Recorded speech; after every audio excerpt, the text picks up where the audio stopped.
Point number one. When you hear someone longing for the good old days, take it with a grain of salt. Take it with a grain of salt.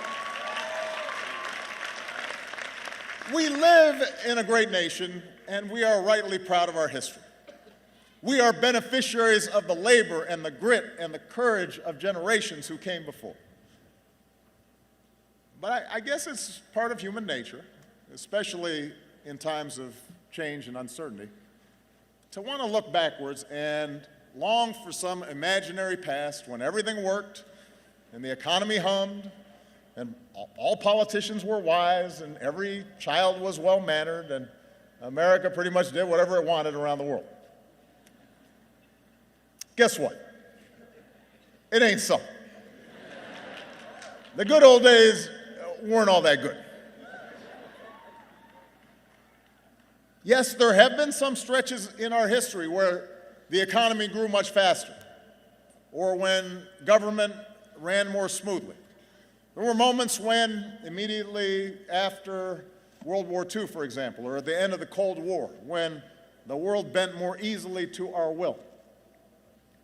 But those are sporadic, those moments, those episodes. In fact, by almost every measure, America is better and the world is better than it was 50 years ago, or 30 years ago, or even 8 years ago.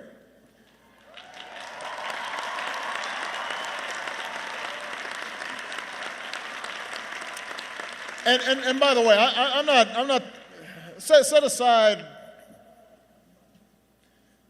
150 years ago, pre-Civil War. There's a whole bunch of stuff there we could talk about. Set aside life in the 50s, when women and people of color were systematically excluded from big chunks of American life. Since I graduated in 1983, which isn't that long ago, I'm just saying. Since I graduated, crime rates, teenage pregnancy, the share of Americans living in poverty, they're all down. The share of Americans with college educations have gone way up. Our life expectancy has as well. Blacks and Latinos have risen up the ranks in business and politics. More women are in the workforce. They're earning more money. Although it's long past time that we pass laws to make sure that women are getting the same pay for the same work as men.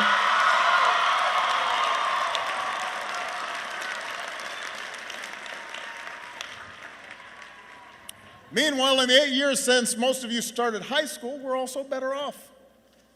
You and your fellow graduates are entering the job market with better prospects than any time since 2007. 20 million more Americans know the financial security of health insurance.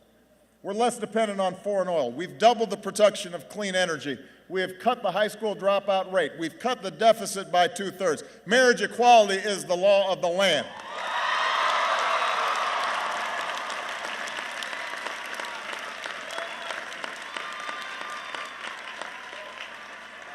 And just as America's better, the world is better than when I graduated.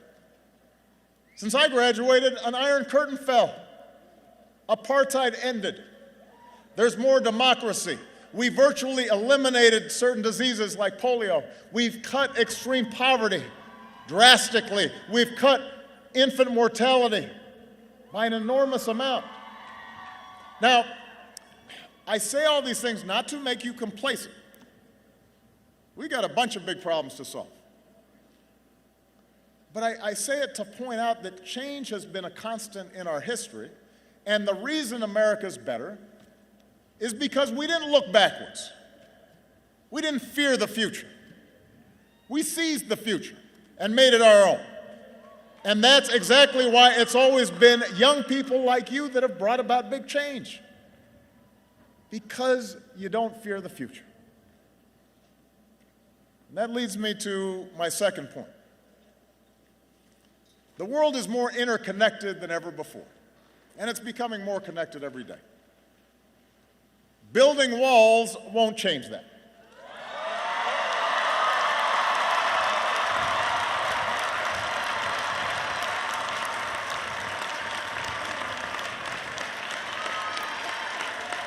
Look,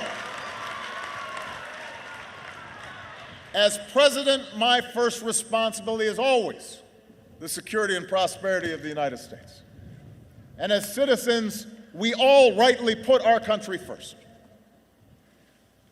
But if the past 2 decades have taught us anything, it's that the biggest challenges we face cannot be solved in isolation.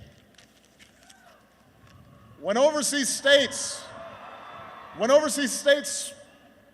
start falling apart, they become breeding grounds for terrorists and ideologies of nihilism and despair that ultimately can reach our shores. When developing countries don't have functioning health systems, epidemics like Zika or Ebola can spread and threaten Americans too, and a wall won't stop that.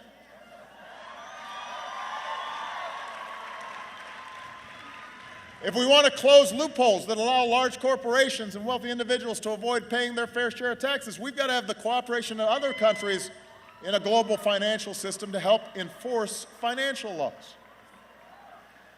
The point is, to help ourselves, we got to help others. Not pull up the drawbridge and try to keep the world out.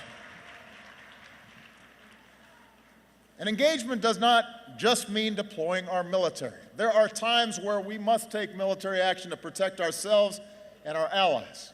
And we are in awe of, and we are grateful for the men and women who make up the finest fighting force the world has ever known.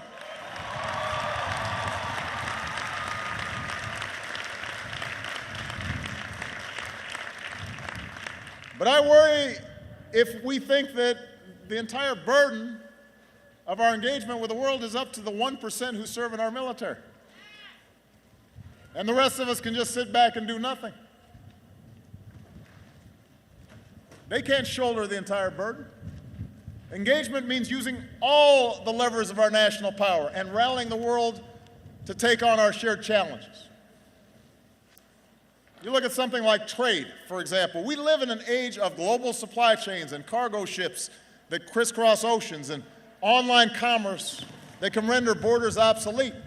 And a lot of folks have legitimate concerns with the way globalization has progressed. That's one of the changes that's been taking place. Jobs shipped overseas, trade deals that sometimes put workers and businesses at a disadvantage. But the answer isn't to stop trading with other countries. In this global economy, that's not even possible. The answer is to do trade the right way by negotiating with other countries so that they raise their labor standards and their environmental standards. And we make sure they don't impose unfair tariffs on American goods or steal American intellectual property. That's how we make sure that international rules are consistent with our values, including human rights. And ultimately, that's how we help raise wages here in America. That's how we help our workers compete on a level playing field. Building walls won't do that. It won't boost our economy, and it won't enhance our security either. Isolating or disparaging Muslims, suggesting that they should be treated differently when it comes to entering this country, that is not just a betrayal of our values.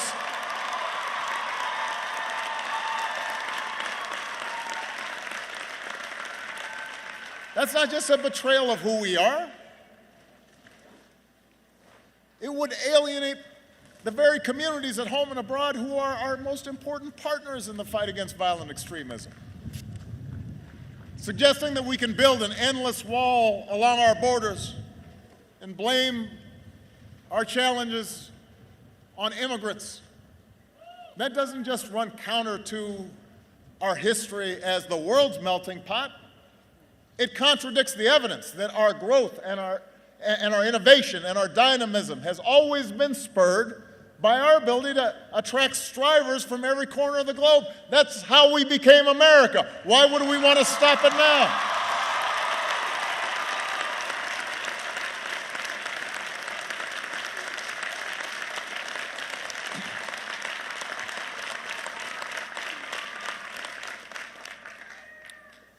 Can't do it.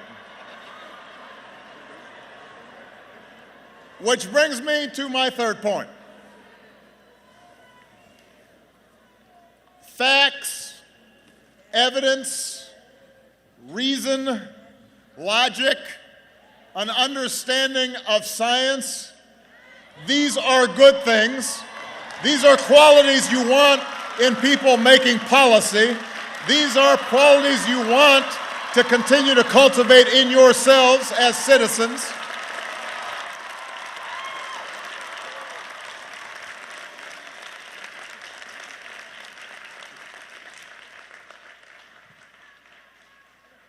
That might seem obvious.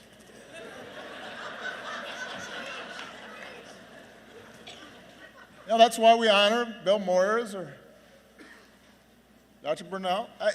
We traditionally have valued those things, but if you were listening to today's political debate, you might wonder where this strain of anti-intellectualism came from. So class of 2016, let me be as clear as I can be. In politics and in life, ignorance is not a virtue.